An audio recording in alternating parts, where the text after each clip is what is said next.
और बाबा ने जब पहले पहले ही आई तो एकांत में बैठी और ट्रांस में गई। उसी समय से उनको नाम तो सुना है, लौकिक नाम शोभा था। साकार बाबा ने उनको गुलजार बच्ची कहा और पारलौकिक बाबा ने, शिव बाबा ने उनको हृदय मोहिनी दादी नाम दिया। अब शोभा नाम तो गुम हो गया, लेकिन वो शोभा इतनी शोभायमान थी जो एकांत में ऐसे बैठ गई, बाबा के पास चली गई। सब वतन के दृश्य देखती थी, लेकिन उनको हिम्मत नहीं पड़ती थी बाबा को कैसे सुनाए, बाबा तो बहुत बड़ा है। तो इसलिए बाबा ने 2-3 दादियों की ड्यूटी लगा दी कि गुलजार बच्ची जो देख के आती है आप इनसे पूछो क्या देखती है। तो ये जो जितने सतयुग के दृश्य हैं, श्री कृष्ण का या देवताओं का जन्म कैसे होगा, वहाँ भाषा कैसी होगी, राजधानी कैसे चलेगी, गद्दियाँ कैसे होंगी, बहुत सारे राज गुलजार दादी के द्वारा शुरू में बाबा ने खोले हैं। और वो सब दादियों को, बड़ी ब्रजेंद्रा दादी हमारी अधिकतर साथ में बैठती थी, मम्मा भी थी, लेकिन दीदी और ब्रजेंद्रा दादी इन बातों को बहुत गहराई से गुलजार दादी को अकेले में बिठा के पूछती थी, क्या देख के आई हो, क्या देखा है, और फिर जो देखा है तुम इन सबको गाइड करो, ऐसे ही सब करे, नाटक करो, ऐसे स्टेज पर नाटक करके दिखाओ। तो जो ऊपर देख के आती थी वो फिर सबको बता करके, सबका ग्रुप तैयार करके उसका नाटक बना करके दिखाते थे स्टेज पर। और कोई सेवाएं तो थी नहीं, 14 साल 12 साल कराची के अंदर, तो यही खेल पाल यही सब चलते थे। और एक ट्रांस नहीं, एक संदेशी नहीं थी, बहुत सारी संदेशियाँ थी और एक से एक संदेशी। हमारी एक देवता दादी थी मेरठ में, जो इतना समय तक वतन में ही रहती थी, और वो तो क्या क्या सुनाती थी सतयुग के दृश्य। ऐसे कई सारी दादियाँ जो सतयुग के बारे में, इस जन्म मरण के चक्र के बारे में, 3 लोकों के बारे में सुनाती थी। लेकिन सबसे पहले गुलजार दादी जी को अव्यक्त ब्रह्मा का साक्षात्कार हुआ। एक दिन ट्रांस में गई और देखा कि जो बाबा नीचे है वही ऊपर दिखाई दे रहा है, लेकिन वो बहुत सुंदर है, बहुत चमकीला है। उनकी ड्रेस, उनका रूप रंग देख करके उनको लगा शायद यही बाबा तो नहीं ऊपर चला जाएगा, इसलिए ऊपर जा करके वो दृश्य देख करके रोने लगी। तो सब दादियों ने पूछा, तुमने ऐसा क्या देखा है, क्या हुआ है? बोली, ये बाबा तो ऊपर दिखाई देता है, ये क्या है, ये बाबा अव्यक्त हो जाएगा क्या? बोला, नहीं बच्ची। बाबा ने फिर स्पष्ट किया कि पहले जाओ उसके पास, फिर से पूछ के आओ तुम कौन हो। जब बाबा हमारा नीचे बैठा तो तुम ऊपर कौन हो? तो गुलजार दादी फिर बाबा के पास फिर गई, दोबारा भेजा, फिर उससे पूछा आप कौन है आखिर? तो बाबा ने कहा कि जो साकार ब्रह्मा है यही संपूर्ण जब बनता है तब ये फरिश्ता बन करके यहाँ वतन में होता है, ये संपूर्ण स्वरूप है ब्रह्मा का। तो बाबा ने धीरे धीरे ये सब ब्रह्मापुरी, विष्णुपुरी, शंकरपुरी, ये सूक्ष्म वतन का राज खोला। और सब गुलजार दादी ये दृश्य देखती थी। ज्ञान के जितने भी चित्र हमारे बने, सृष्टि चक्र का बना जिसको गोला कहते हैं, कल्प वृक्ष जिसको झाड़ कहते हैं, झाड़, गोला और त्रिमूर्ति, ये मुख्य 3 चित्र जिसमें सारा ज्ञान बाबा ने स्पष्ट किया, पूरे चक्र का ज्ञान दिया, धर्मात्माओं का ज्ञान दिया। ये सब गुलजार दादी वतन में देखती थी और फिर यहाँ बताती थी। तो हमारे चंद्रहास दादा और विश्वरतन दादा उस पर डिजाइन करते थे, वो रात भर डिजाइन करते थे और दादियाँ उसके रंग भरती थी। और गुलजार दादी को फिर दिखाते थे, फिर वतन में जाती थी, ये करेक्शन करो, ये करो, ये करो। ऐसे करके उस समय इनका बहुत अच्छा ट्रांस का पार्ट था। और बाबा हमेशा कहते थे इस बच्ची को सदा अलग रखो, कोई भी कारोबार में नहीं आने देना।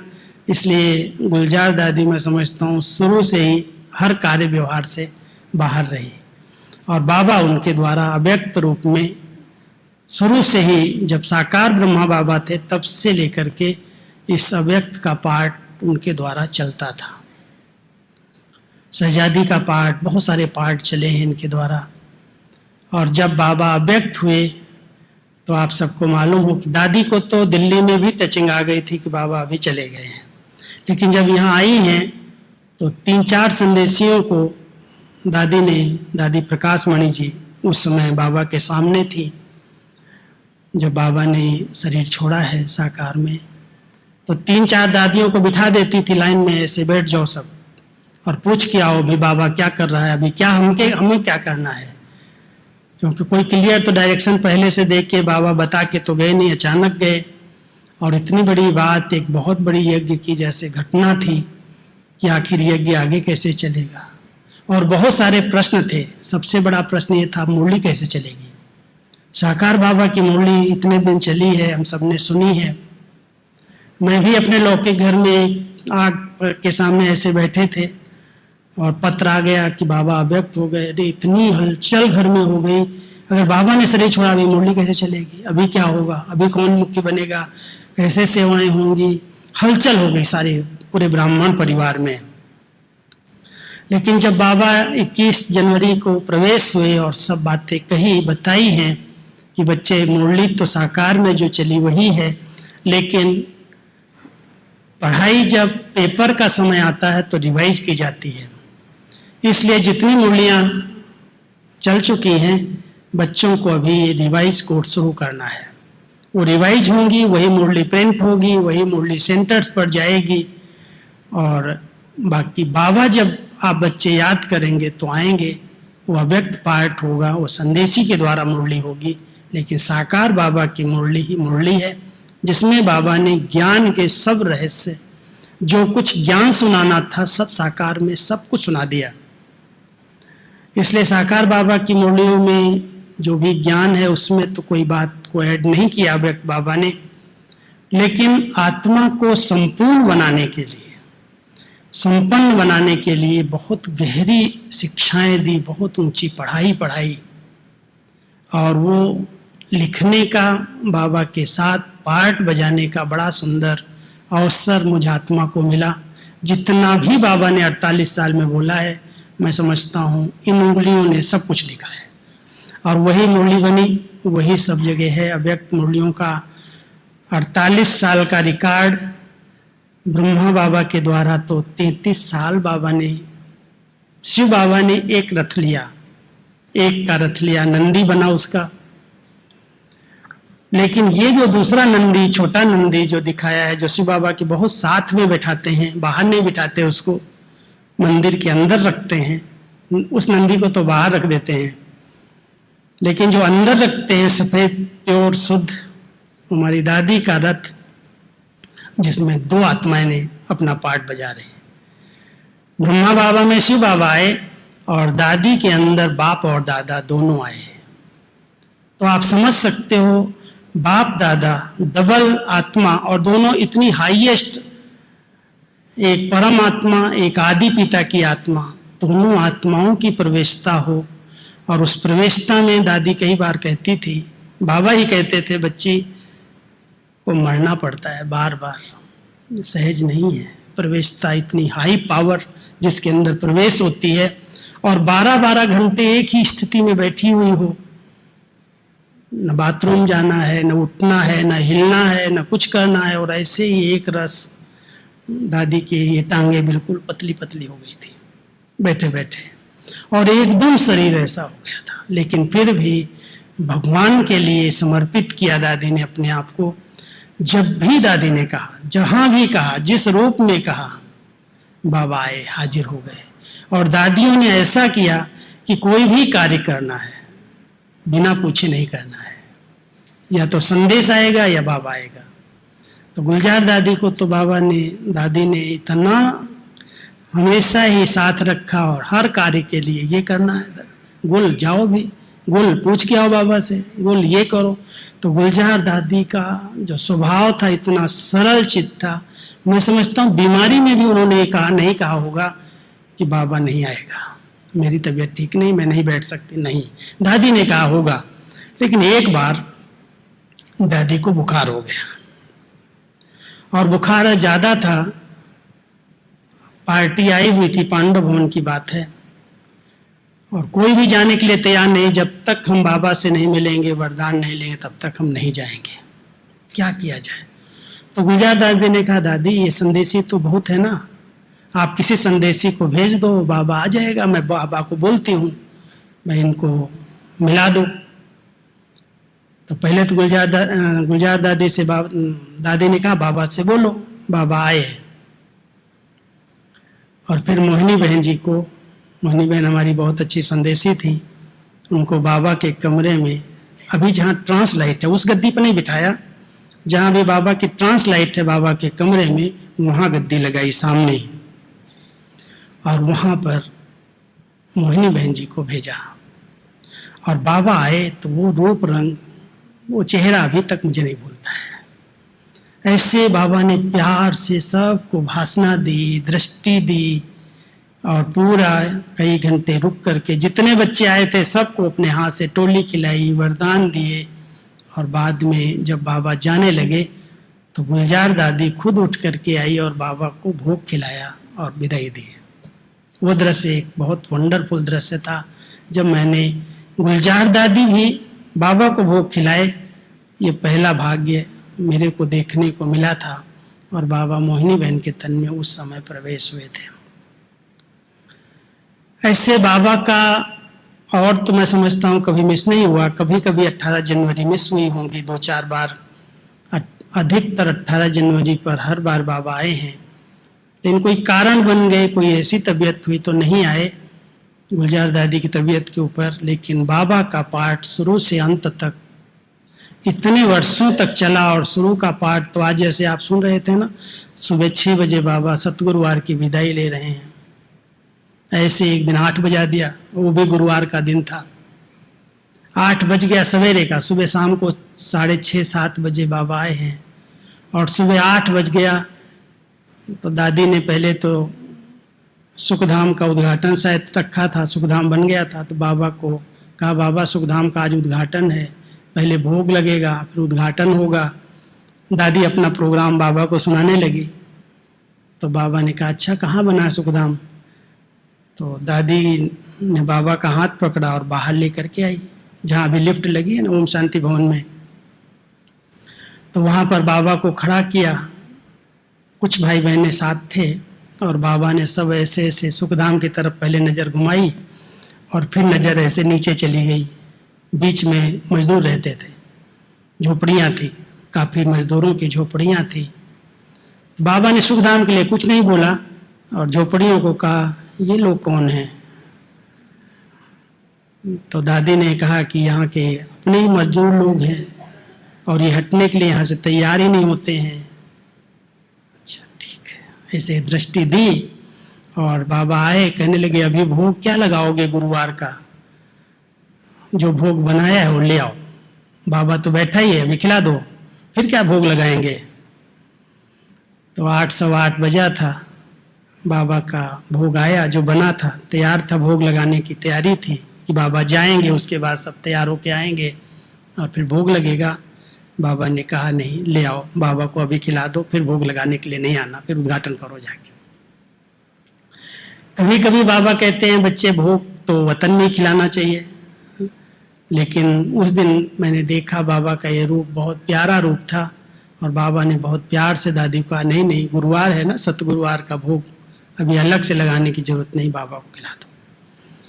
तो ऐसे कई रमली, कई ऐसी बातें जो देखता रहा। और दादी के साथ जब मेरा पाठ मना और समीप आए तो दादी को, बड़ी दादी प्रकाशमयी दादी को एक ख्याल चलता था कि गुलजार दादी को थोड़ा रमणीकता में लाना बहुत ज़रूरी है, क्योंकि बहुत शांत शांत रहती हैं, किसी से मिलती जुलती नहीं हैं। इनको पिकनिक पर जरूर ले जाओ, जहाँ पर भी आप लोग चाहिए ले जाओ, लेकिन सेंटर पर नहीं ले जाना। कहीं सेंटर पर जा कर के जाएंगे तो ऑफिशियल रूप हो जाएगा, फिर लोग उसी नज़र से देखते हैं, फिर वो ना आपसे हंसेंगी, ना बहलेंगी, ना ऑफिशियल रूप होगा। और जहाँ जाएंगी वहाँ पर कहाँ बिठाएं, क्या खिलाएं, क्या सौगात दें, बहुत सारी बातें होती हैं। इसलिए आप लोगों को छुट्टी है, 4-5 भाइयों को हम लोगों को ग्रुप बना के दिया और उसका नाम पता क्या रखा? KPM group. और KPM ग्रुप दादी हंसी में कहती थी, मजाक मजाक में KPM कहती थी खाओ पियो मौज करो। अब गुलजार दादी कहती दादी ये शब्द ठीक नहीं है, खाओ पियो मेडिटेशन करो, ये बोलो आप। KPM माना मौज करो नहीं। तो दादी को एक ध्यान रहता था, कहीं भी हम पिकनिक पर ले जाते थे, वो तो बोलती तो थी ही नहीं, चुप रहती थी अधिकतर। फिर लेकिन अगर कोई चुटकुला सुनाया, कोई ने गीत सुना दिया, कोई ने, तो इंटरेस्ट भी लेती थी, पूछती भी थी, अच्छा इसका अर्थ क्या है, ये इसका क्या भाव है। तो ऐसे थोड़ा थोड़ा फिर कभी कहीं एक बार हम लोग पीस पार्क में पिकनिक पर जा रहे थे। थोड़ी अलग प्रकार की कहानी है। हमारे साथ 3 गाड़ियां थी। गुलजार दादी की गाड़ी में एक भाई बैठा था, बाकी नीलू बहन और बहनें थी। हम जा रहे थे पांडव भवन से पीस पार्क की तरफ निकले। दादी की गाड़ी पीछे थी, हमारी गाड़ी आगे थी, और हमारी गाड़ी जो भाई चला रहा था, सामने से एक गाड़ी आई और ऐसे जोरदार टक्कर हो गई, बहुत जबरदस्त टक्कर हुई। लेकिन दोनों गाड़ियों में जो बैठे थे, गाड़ी नहीं कुछ हुआ, सामने सामने टकराई, धड़ाम से आवाज हुई और गाड़ियां खड़ी हो गई, दोनों पलटी नहीं। थोड़ी थोड़ी चोट आई, लेकिन उस गाड़ी में जो थे वो तो अज्ञानी लोग थे, वो तो चिल्लाने लगे सारे, और बहुत जोर जोर चिल्लाए। और चिल्लाए ही नहीं, लेकिन वो सब उतर करके गाड़ी के आगे लेट गए। 5-7 लोग जो गाड़ी में थे उसकी साइड की। लगी तो हम लोगों को भी थोड़ी थोड़ी चोट थी, लेकिन वो तो ऐसे लगी थी थोड़ी थोड़ी। अब दादी पीछे थी, आई उतर करके। वो पावर थी दादी की, जो संकल्प शक्ति थी और जो उनका स्नेह युक्त व्यवहार था, वो मैं बताता हूँ। दादी उतर के गाड़ी से आई, वो जो चिल्ला रहे थे, ये हो गया वो हो गया, इन्होंने ऐसे मार दिया, जानबूझ करके किया। लोग तो इकट्ठे हो जाते हैं ऐसे समय पर, और दादी आई, ऐसे स्नेह की दृष्टि दी, अरे कुछ नहीं हुआ। उन लोगों को भी दृष्टि दी जो लेटे थे सामने, अरे कुछ नहीं हुआ, आपको अगर कुछ हुआ है तो हमारा हॉस्पिटल है, चले जाना, यहाँ ठीक हो जाए, ठीक करा देंगे। और दृष्टि दे करके हम लोगों का कुछ नहीं हुआ, चलो चलो।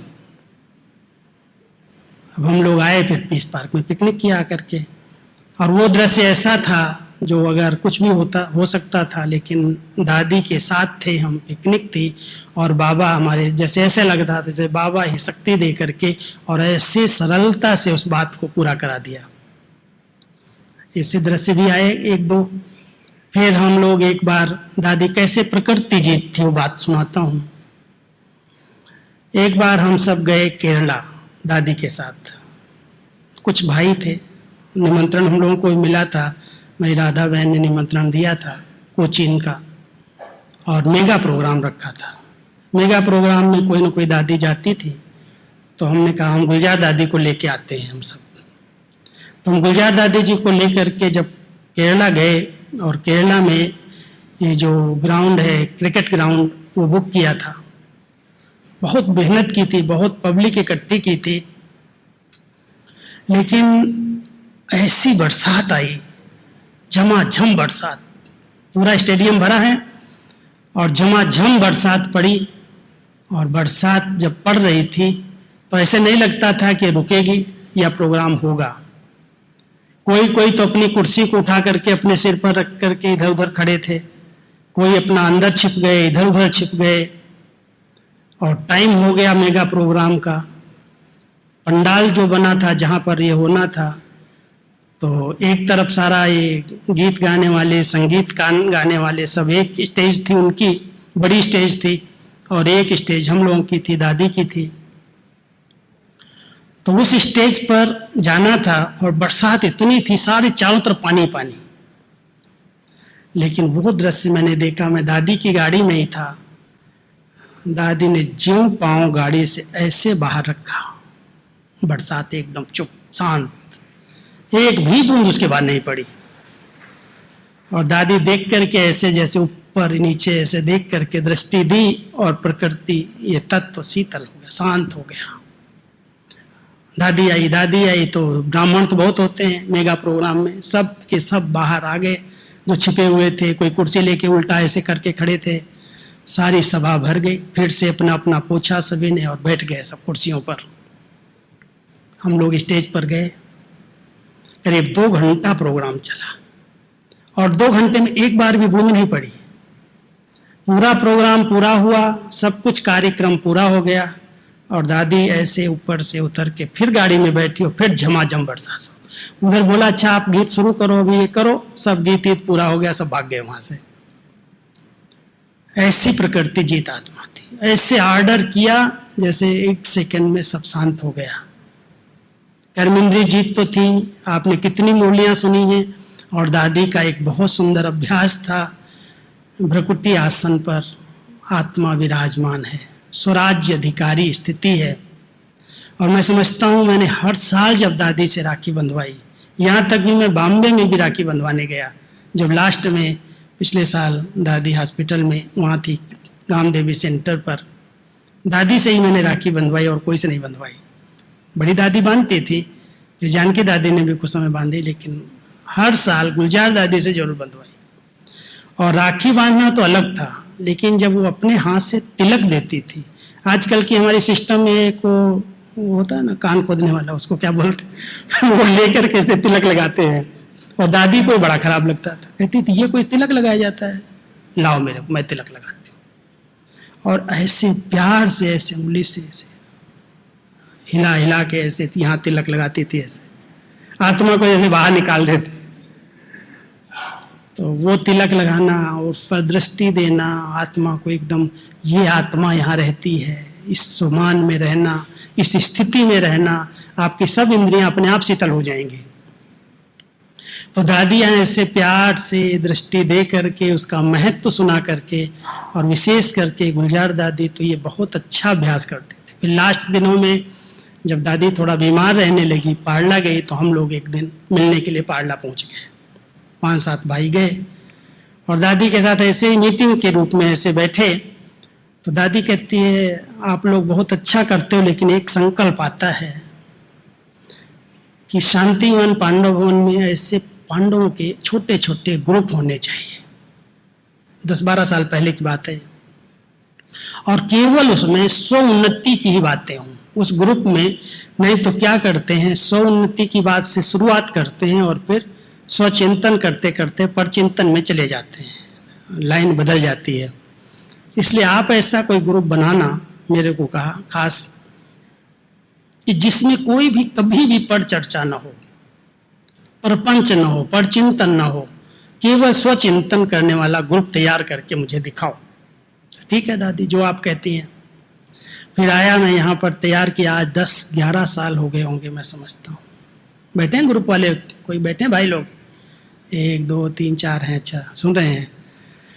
हमने ग्रुप बनाया 50-60 भाइयों का यहाँ शांतिवन में विशेष, और उसमें बस यही लक्ष्य दिया कि आपको मुरली पेपर देना है। संडे की मुरली का भी पेपर चल रहा है। साथ साथ सोमवार को स्पेशल योग करना है 1 घंटा, गुरुवार को तपोवन में योग करना है, एक दिन वर्कशॉप करनी है, और जहाँ पर भी नए नए स्थान होते हैं, निमंत्रण मिलता है, वहाँ पर केवल योग करने चलना, पिकनिक नहीं। योगिक रूप, योग युक्त बन करके रहना, और कभी भी भूल चूक करके भी अपने ग्रुप में कोई को भी पर चिंतन नहीं करना किसी का। सुनो भी तो ऐसे लगे कि ये मेरे काम की बात नहीं है, मुझे नहीं सुननी है। तो दादी जी ने उस समय हमें कहा था, और आज तक भी वो ग्रुप चला। उसके बाद दादी के साथ फिर यहाँ पर जब आई तो रोज नियम पूर्वक 7 बजे कहती थी हमारे ग्रुप वालों को बुला लो, योग करेंगे साथ में। तो हम सभी रोज दादी के कमरे में ही जाके योग करते। नमाज शाम का 7 से 7:30 तक योग होता, सब बैठते दादी के साथ। फिर उसके बाद हम सब घूम जाते दादी की तरफ, दादी अभी कुछ सुनाएंगी, कुछ प्रश्न ले जाता था, और कोई ना कोई ऐसे प्रश्न पूछता था। बहुत सारे प्रश्नों से कभी कभी मैंने रिकॉर्ड किया है, अभी भी क्लासेज में मैं भेजता रहता हूँ। एक दिन मैंने अचानक एक प्रश्न पूछा, मैं देखो दादी चली गई, बड़ी दादी चली गई, जानकी दादी उस समय शायद 100 साल की थी, मैं दादी की एज इतनी बड़ी हो गई, और बाबा कहता है कि ये दादियाँ ये बड़े अंत समय में साक्षात्कार कराएंगे, साक्षात्कार से सेवा होंगी। तो कौन साक्षात्कार कराएगा? आप सब चले जाएंगे तो क्या हम लोग साक्षात्कार कराएंगे? तो बड़ा मुस्कुराती कहती, नहीं बाबा की जादूगरी बाबा कराएगा ना, हम लोग क्यों सोचते हैं इसके बारे में। मैं दादी नहीं, फिर भी कुछ तो बताओ। कहती हमको ये सब नहीं सोचना चाहिए, बाबा का कार्य है, बाबा के बच्चे हैं, बाबा को अपनी प्रत्यक्षता करानी है, जैसे कराना हो कराएगा। मतलब उन्होंने इतना सरलता से उस बात को मोड़ दिया, बताया नहीं। लेकिन अभी ऐसे दिखाई देता, ऐसा लग रहा है कि ये जो त्रिमूर्ति दादियां भी फरिश्ते रूप में वतन गई हैं, भले नई दुनिया की स्थापना के लिए कोई भी इनको जन्म मिले, कुछ भी हो, लेकिन बाबा इनसे संपूर्ण स्वरूप से साक्षात्कार करवाएगा। और वो अभी लीला दादी के अव्यक्त होने के बाद ये त्रिमूर्ति दादियाँ, मैं समझता हूँ अभी बहुत बड़ा गुप्त कार्य जो रहा हुआ स्थापना का इनके द्वारा पूरा होगा। भाषणा आएगी, पालना मिलेगी, साक्षात्कार होंगे और हमारा अंतिम जो रहा हुआ बाबा का कार्य है, प्रत्यक्षता हो, जय जयकार हो, वो कार्य ये अव्यक्त फरिश्ते पूरा करेंगे और दादियों को बाबा इस रीति से अभी प्रयोग करेगा, जो मुझे अपना संकल्प आता है। लेकिन दादियों से मैंने कई प्रश्न ऐसे पूछे हैं, पूछता रहता था, कभी कभी जवाब देती थी, कभी कुछ नहीं बोलती थी, चुप हो जाती थी। तो हमारी दादी ने हम सबको बहुत अंतर्मुखी, एकांतवासी, बहुत रमणीकता से चलाया रखा। और जब भी उनकी सेवा में कोई भी कार्य पड़ा, संदेश का तो था ही, मुरलियों में कभी कभी बाबा की बातें यहाँ चल रही हैं और कोई बात समझ में नहीं आई, क्योंकि आप सबको मालूम होगा बाबा बैठे हैं, मैं साथ साथ टाइप करता और टाइप करते बाबा विदाई लेने के पहले बाबा के हाथ में मैं मुरली दे देता। बाबा ऐसे देखते, अच्छा टाइप भी हो गई। और गुलजार दादी तुरंत यहाँ से मुरली लेके जाएंगी कमरे में, उसको पूरा पढ़ेंगी, क्योंकि बाबा तो इनको मर्ज कर देते और अपना कार्य करके फिर चले जाते, फिर दादी इमर्ज होती। आत्मा तो निकलती नहीं कहीं, लेकिन मर्ज और इमर्ज का खेल है। तो जब दादी को मर्ज कर देते, माना सुला दे करके बाबा अपना कार्य कर लेते, तो दादी की मेमोरी में बात, जैसे कोई स्वप्न में बातें होती ना, ऐसे स्वप्न की रीति से वो बातें रहती हैं, लेकिन स्पष्ट नहीं होती कि बाबा ने इनको क्या बोला, इनको क्या बोला। तो जब मुरली पढ़ती है तो उनको सारी बातें याद आ जाती हैं कि ये मुरली चली। तो कभी कोई शब्द मान लो मेरे से गलत टाइप हो गया और मुझे यह समझ में नहीं आया, तो कभी मैं जाकर के दादी से मिलता था, दादी ये शब्द कुछ समझ में नहीं आ रहा है, इसका भाव क्या है, क्या है। तो दादी उसको ठीक करती थी, ये होगा, ऐसे लिखो। और फिर कभी कभी मुरली पढ़ने के बाद मुझे कहती थी, इधर आओ, ये शब्द बाबा ने नहीं बोला होगा, ऐसे होगा, इसको ठीक कर दो। तो ऐसे करके दादी का अपना रोल और मुरली का जो इतना चली है मुरलियाँ, 2017 में अचानक हमारे भाई लोग बैठे थे बाबा के साथ और बार बार पूछे थे, बाबा अगले वर्ष को क्या मनाएं, क्या मनाएं। अब 31 दिसंबर की लास्ट 2017 के महावाक्य बाबा बोले समाप्ति वर्ष, और बोल करके बाबा ने सोचा हलचल हो जाएगी, इसलिए कहा जागृति वर्ष, परिवर्तन वर्ष, उसको 2-3 शब्दों में चेंज कर दिया और समाप्ति वर्ष कह करके जैसे इस अव्यक्त पाठ को समाप्त किया है। फिर जब बाबा चले गए, फिर दादी कहती है, मुझे व्हील चेयर पर ही आगे ले चलो, आगे ले चलो, मुझे सबसे छुट्टी लेनी है। 31 दिसंबर 2017। और दादी को सब बाहर जब आगे स्टेज पर लेके आए, दादी ने सबसे बहुत प्यार से हाथ हिला के छुट्टी ली।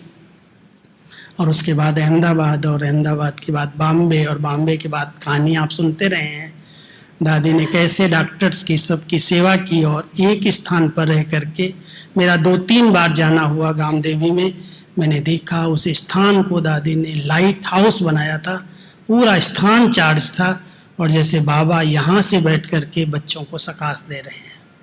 अभी अव्यक्त वतन से दादियाँ क्या सेवा करेंगी, बाबा कैसे आगे का पाठ बजाएंगे, क्या रूप होगा, हम सब देखते रहते हैं, अनुभव करेंगे। और मुझे तो ऐसा लगता है कि अभी अव्यक्त स्वरूपा दादियाँ हम सबके साथ हैं, और जब तक स्थापना का कार्य संपन्न नहीं हुआ है तब तक ये पाठ इनका गुप्त रीति से हमारे साथ चलेगा। ओम शांति।